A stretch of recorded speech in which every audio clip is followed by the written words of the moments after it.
सुरेश भाऊ नमस्कार.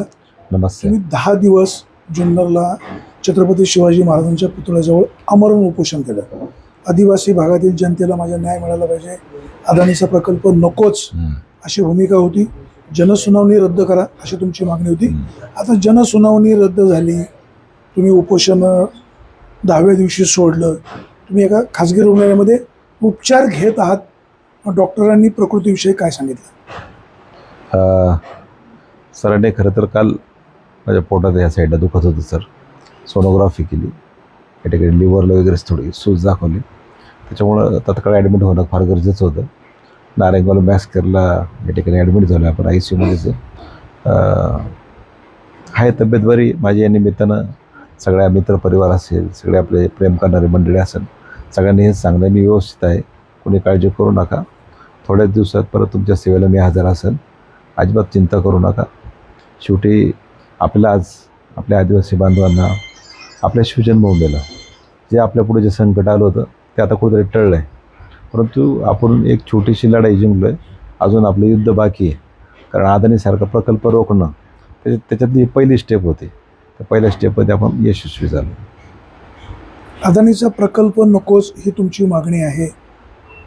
जिल्हाधिकारी कार्यालयामध्ये 19 तारखेला एक बैठक आयोजित केलेली आहे. त्या बैठकीला सुरेश वासगे उपस्थित राहणार? हो साहेब, त्या बैठकीला काही झालं तरी जायला लागेल. मी डॉक्टरांना आजच सांगितलं आहे, जे काही IV लावायचे ते काय उपचार करायचे ते आज करा. कारण 19 तारीख उद्याच आहे. आज काही जरी झालं तर शेवटी कसं आहे, या महत्त्वाच्या बैठका असतात.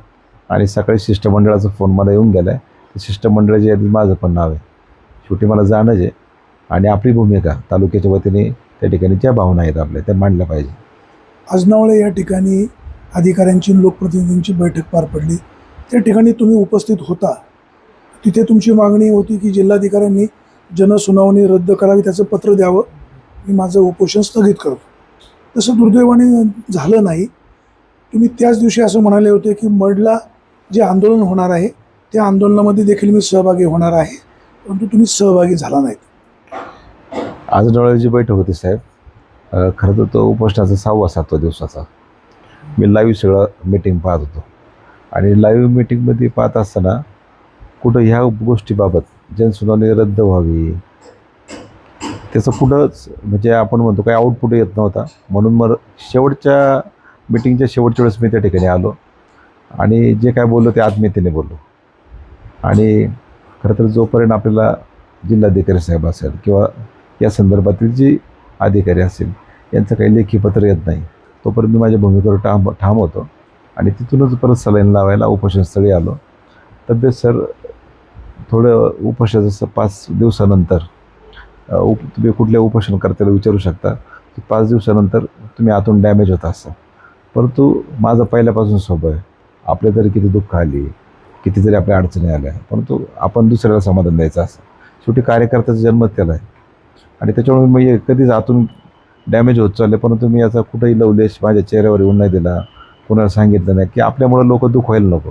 कारण अनेक जण येऊन तिथं रडायचे, भावना विवश व्हायचे. मला असं वाटायचं कोणाला त्रास नको आपल्यामुळं. अनेक जण मला म्हणायचे पण आम्ही तुझ्या शेजारी उपोषणाला बसतो, पण आपल्यामुळं कोणाला त्रास नको साहेब, कोणाला काही शरीराची व्याधी असतात, जे काय करायचं ते आपण अंगावर घेतलं होतं. आणि त्याच्यामुळं उपोषणाचा तो 7वा दिवस असल्यामुळं मला आपल्या मडलं जे आंदोलन होतं, DYSP साहेब मला भेटायला आले होते. त्यांनी सगळी तब्येतीची पाहणी केली. ते म्हणजे तुम्हाला एवढ्या गर्दीत जाणं शक्य नाही, म्हणून त्या ठिकाणी गेलो नाही. परंतु आपल्या भावना आहे त्या आहेच. जुन्नर तालुक्यातील आण्यापासून तर नाण्यापर्यंत सुरेश वासगे यांचा जनसंपर्क आहे.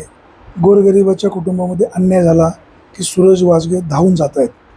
तुमच्या आंदोलनाच्या पहिल्या दिवसापासून तर उपोषण सुटेपर्यंत लहान मुलं, वृद्ध माणसं, महिला, शाळकरी विद्यार्थी मोठ्या प्रमाणात तिथं यायचे, तुम्हाला पाठिंबा द्यायचे. तुमची पत्नी आली, तुमची 2 मुलं आली, तुमच्या पत्नी रडल्या, अनेक लोक तिथं रडली. काय तुम्हाला फिलिंग होत होतं? साहेब ते मगाशी पण मी तो उल्लेख केला की ह्या ज्या भावना होत्या आणि हे जे प्रचंड प्रेम होतं, म्हणजे तुम्हाला ती एनर्जी मिळायची. आज लोकांच्या डोळ्यातलं पाणी पाहिलं का मला पाणी पिल्यासारखं वाटायचं. ते पहिलं उपोषण असं असेल, मला डॉक्टर म्हणलं अरे तू पाणी पण पित नाही. मला काही जैन समाजाची माणसं आवर्जून भेटायला आले. तर म्हणजे चातुर्मास चालू आहे, तुमचं जे उपोषण आहे, चातुर्माचे जैन बांधवाचे उपास चालू असतात, तर त्यांनी मला सांगितलं की काही नसले कोमट पाणी पीत जा. परंतु साहेब शेवटी आपण ज्या गोष्टीसाठी हा लढा देतो आहे, मी ठरवलं होतं काय डॅमेज व्हायचं ते आपण हो. फक्त डॉक्टर ज्यावेळेस 2 वेळा द्यायचे, मेडिसिन द्यायचे, त्यावेळेस ते काही थोडंफार ते मेडिसिन पोटात जायचं, ते एनर्जी. परंतु जी लोकांची एनर्जी होती ती फार महत्त्वाची होती. तुम्ही जसं सांगितलं की इतके हजारोच्या संख्येने लोक आले, मग संतोष भाऊंनी त्याचा उल्लेख केला, ती जी एनर्जी होती, मला असं वाटतं तेच एनर्जीने मला 10 दिवस टिकवलं आहे. आणि नंतर थोडा सलाईनचा परिणाम, त्याच्यामुळं आपण तग धरून राहिलो. सगळ्यात महत्त्वाची गोष्ट, अनेकांनी लोकप्रतिनिधी असेल, मान्यवर असेल, त्यांनी येऊन काळजीपोटी सांगितलं पण की उपोषण थोडं स्थगित कर. पण आपण आपल्या भूमिकेवर ठाम होतो. जोपर्यंत आपल्याला काही लेखी पत्र येत नाही तोपर्यंत, आता काही आपले आदिवासी बांधव पुण्याला पण काल आंदोलन करते, रास्ता रोको झालं, हे ज्या भावना आहेत याच्याबाबत जर कुठलं लेखी पत्र येत नसेल तर मला असं वाटतं मग तोपर्यंत आपण आपल्या निश्चयावर ठाम होतो. आणि काल रात्री पत्र आपल्याला ज्यावेळेस प्राप्त झालं त्यानंतरच आपण उपोषण स्थगित करण्याचा निर्णय घेतला. आणि एक आपल्या लहान लेकराकडून, काव्य म्हणून शेळकंदे, तिच्याकडून आपण उपोषण सोडलं. तुमचा लढा, हा संघर्ष कुठपर्यंत सुरू राहणार? साहेब, जोपर्यंत आपण, म्हणजे जोपर्यंत आपलं आयुष्य आहे तोपर्यंत आपण शेवटी सामान्यासाठी आयुष्य वाहिलेलं आहे. मी एक बारकाईने पाहिलं की तालुक्यात असो किंवा समाजव्यवस्थेत असो, सामान्य घटक याच्याकडे कोण लक्ष देत नाही.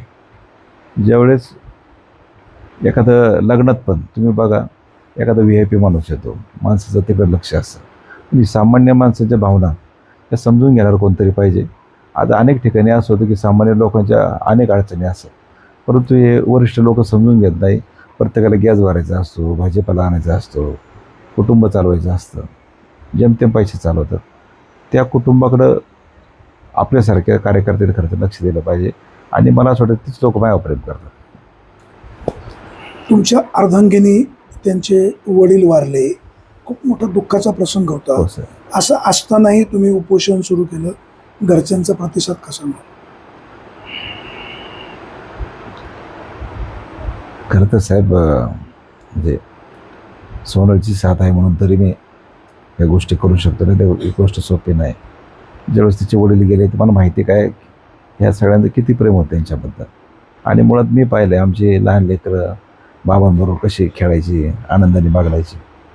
आणि ते विचार मी ज्यावेळेस मी सासरवाडीला जाईन त्यावेळेस ते माणसं 75 वय असून त्यांनी मला गेल्या गेल्या कांद्याचा कट्टा टाकतील, गव्हाचा कट्टा टाकतील, आंबे देतील. हे जे प्रेम होतं जावयाबद्दल, आणि तो माणूस असा अचानकपणे जाणं, खरं तर आम्हाला कुठलं कुटुंबाला हा खरं तर धक्काच आहे. ते बिचारे सगळं पानसरे परिवार आजही प्रचंड मोठ्या दुःखात आहे. आणि अशा वेळेस खरं तर माझं आधार देण्याचं काम होतं. ते शेवटी सोनल मला आता तसं पतीच्या रूपात पाहते, तसं वडिलांच्या रूपात पण पाहते. तिने मला वारंवार एकच सांगितलं, तुम्ही काळजी घ्या, शेवटी आता आम्हाला आधार फक्त तुमचाच आहे. म्हणजे याच्यावरून तुम्ही समजून घ्या की आज तिला किती आधाराची गरज आहे, त्या कुटुंबाला किती आधाराची गरज आहे. पण साहेब, शेवटी हे सगळे तिची जे साथ लाभले, तिला सगळा प्रश्न समजला, हे सगळ्या आदिवासी बांधवांच्या भावना कळल्या. तिने मला ठामपणे सांगितलं की तुम्ही जे करताय योग्य करताय, फक्त तुमच्या प्रकृतीकडे काळजी. हा प्रसंग अतिशय बाका असतानाही तब्बल 10 दिवस उपोषण केलं. लोकांची मोठ्या प्रमाणात तुम्हाला साथ लाभली. आदिवासी जनतेला काय आश्वस्त कराल? आश्वस्त करण्यापूर्वी साहेब, तुम्ही जसं विचारलं, मी तुम्हाला पहिल्यांदाच आज हा खुलासा करतो की 2 लहान लेकरं घरी असून मला भेटता येत नाही.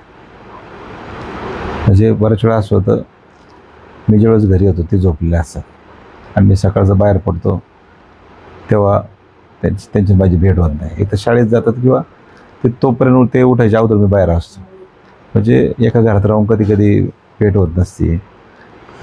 सोनाला पण इतका वेळ देता येत नाही. पण ते बिचारे खरोखर इतकी समजूतदार आहे, फार साथ देणारी आहे, म्हणून मला समाजासाठी वेळ देता येतो. आणि साहेब, फक्त आदिवासी बांधवच येतं आपला तालुका, ही जी सामान्य लोक आहे ज्यांना एक आधार म्हणून वाटतो, काहींना मी मुलगा म्हणून वाटतो, काहींना भाऊ म्हणून वाटतो, हक्काने फोन करतात. इतकी फोन करतो म्हणजे तुम्हाला सांगू शकत नाही मी. हे जे ऋणानुबंध तयार झालेत आपल्या तालुक्याच्या सामान्य जनतेचे आणि आपले, ते फार वेगळे आहेत. आणि जे काय करेल ते या सामान्य लोकांसाठी, आपल्या जनतेसाठी, जगलो तरी त्यांच्यासाठीच आणि गेलो तरी त्यांच्यासाठी. सुरेश भाऊ वाजगेंमध्ये एवढी मोठी एनर्जी जनतेसाठी लढण्याची येते कुठून? प्रेरणास्थळ काय? प्रेरणास्थळ खरं तर शिवजन्मभूमी आहे. छत्रपती शिवाजी महाराजांचे संस्कार आपल्या भूमीला आहेत. आणि काल पण मी ते हा उल्लेख केला की मला बरेच जण विचारतात की असं अनेक वेळा घटना होतात, तू कसं काय जातो किंवा काय.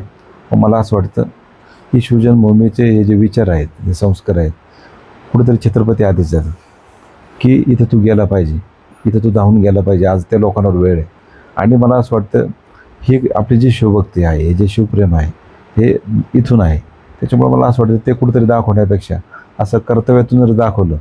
आज आपण मावळे म्हणून लढतोय आणि आज पण जे आंदोलन केलं आपण एक शिवजन्मभूमीचा मावळा म्हणून केलं आणि या आंदोलनाला अनेक शिवभक्तांचा प्रतिसाद लाभला, तालुक्याचा प्रतिसाद लाभला. आणि मला असं वाटतं एक अभिमानाची गोष्ट आहे की आता जुन्नर तालुका एकत्र होतोय, हे फार महत्त्वाचं आहे. साहेब, मी खरं तर त्या घटनेमुळं मी पण भावनाविर झालो, कारण वाणी साहेबांचं काम मी पण पाहिलं आहे. तुम्ही मोटरसायकलवर त्या तालुकाभर फिरता, धनगर समाजाकडे जाता, शेतकऱ्यांकडे जाता, हे सगळ्यांनी पाहिलं पाहिजे हो. आज मी साहेब, तुम्ही ज्यावेळेस मला भेटले, मी तुमच्या पाया पडलो तिकडून आल्यावर. ठीक आहे, काय समजा चुकलं असेल.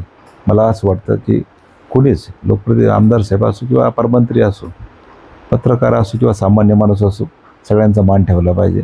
आणि शरदांचा स्वभाव पण मला असं वाटत नाही की ते पण जे काही समजा चिडले, रागवले, मला असं वाटतं तुम्ही पण काहीतरी एकत्र बसून या गोष्टी संवाद करावा. आपल्या तालुक्यात असं डिस्टर्ब वातावरण नको. आज मला माहितीच साहेब, तुम्हाला मी म्हणजे हे हक्काने सांगतो की वाणी साहेबांना काही जण टीका करत असेल, पण कदाचित त्यांनी काम पाहिलं नसेल या माणसाचं. हा माणूस जेवढं पिंजून काढू शकतो ह्या वयात, सगळ्यात महत्त्वाची गोष्ट ह्या वयाचं आपण भान ठेवलं पाहिजे.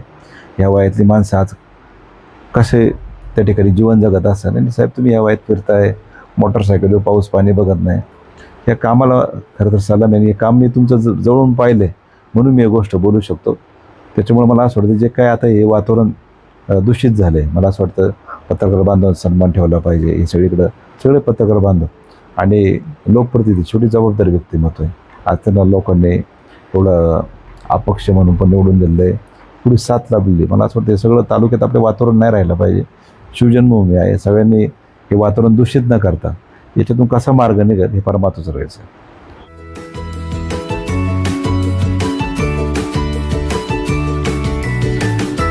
बातम्या शेतीच्या, बातम्या मातीच्या, बातम्या अन्यायाच्या, गुन्हेगारीच्या,